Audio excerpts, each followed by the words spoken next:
એક જગ્યાએ શિકાગોની અંદર એક વખત કોન્ફરન્સ હતી અને 10 એવા રેપ્રેઝેન્ટેટિવ આવ્યા હતા કે જે લોકોએ 7 વાગ્યાની ફ્લાઇટ બુક કરાવી. એ લોકોને એવું હતું 5 વાગે કોન્ફરન્સ પતી જશે, કોન્ફરન્સ હોલ બરાબર એરપોર્ટને અડીને, એટલે જતા 10-15 મિનિટ 20 મિનિટ થશે ને આપણે ફ્લાઇટ મળી જશે. ત્યાં તો આપણે જેમ 2 કલાકનો સમય છે ત્યાં 1 કલાકનો સમય છે અને બોર્ડિંગ માટે 20 મિનિટનો સમય છે, આપણે 50 મિનિટનો સમય છે.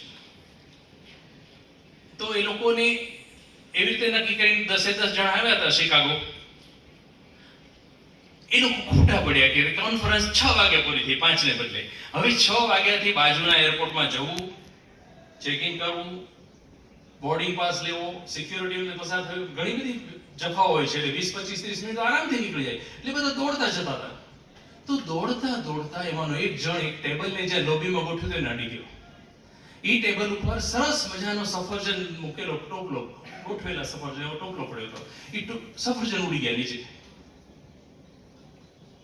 બધા રશમાં હતા. 10 માંથી 9 જણાએ જોયું, અણજોયું કરીને ભાગવાનું શરૂ કર્યું. 10 માં એ જોયું કે સફરજન જેના પડી ગયા હતા ને એ છોકરી અંધ હતી, આંધળી હતી અને એ ફાફા મારીને સફરજન ગોતતી હતી નીચેથી. એ ઉભો રહી ગયો. એને એના મિત્રને કીધું હું મોડી ફ્લાઇટમાં આવીશ, તું નીકળી જા, તમે લોકો જાઓ. એને બધા સફરજન ભેગા કર્યા. એમાંથી જે છોલાયેલા અને ખરાબ થઈ ગયેલા સફરજન હતા એને એક તરફ મૂકતો ગયો અને બાકી બધા ટોપલામાં સરસ રીતે વ્યવસ્થિત ગોઠવતો ગયો.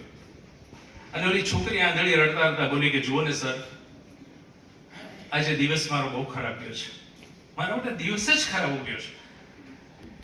1 રૂપિયાનો બિઝનેસ થયો, 1 પૈસાનો, અને આવું થયું. મારા બધા સફરજન પડી ગયા, નીચે ઢોળાઈ ગયા, છોલાઈ ગયા. એટલે ઓલાએ શું કર્યું કે જે એના આવા સફરજન હતા ને જે છોલાયેલા ની બધા, એ 2 કિલો સફરજન જુદા કાઢ્યા હતા, એને તોડાવ્યા. એ કેટલા થયા એના? તો કે 1 કિલોના $10, $20 એને આપ્યા નોટ કે બેટા હવે તો તારા દિવસ ખરાબ નથી. ઓલી રડતી છોકરી તરત હસી પડી કે ના sir, thank you so much, તમે મને મદદ કરી. ઓલો પાછળ ફરીને પછી ટિકિટ તો લેવાની હતી રાતની ફ્લાઇટની, એ લેવા પાછો ફર્યો તે પાછળથી ઓલી છોકરી બોલી કે એક્સક્યુઝ મી સર, તમે કઈ ભગવાન તો નથી ને?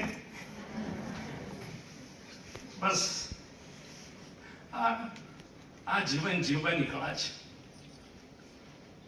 જાણીતા થાય, છાપામાં નામ આવે, એવોર્ડ્સ મળે, એ તો બધા જાણીતા થઈ જ ગયા. પણ આ બધા અનસંગ હીરોઝ છે કે જેની કોઈ નોંધ નથી લેતું ઈશ્વર સિવાય. એ જ્યારે આપણે બની શકીએ ત્યારે આપણે જીવ્યા કહેવાય. અમે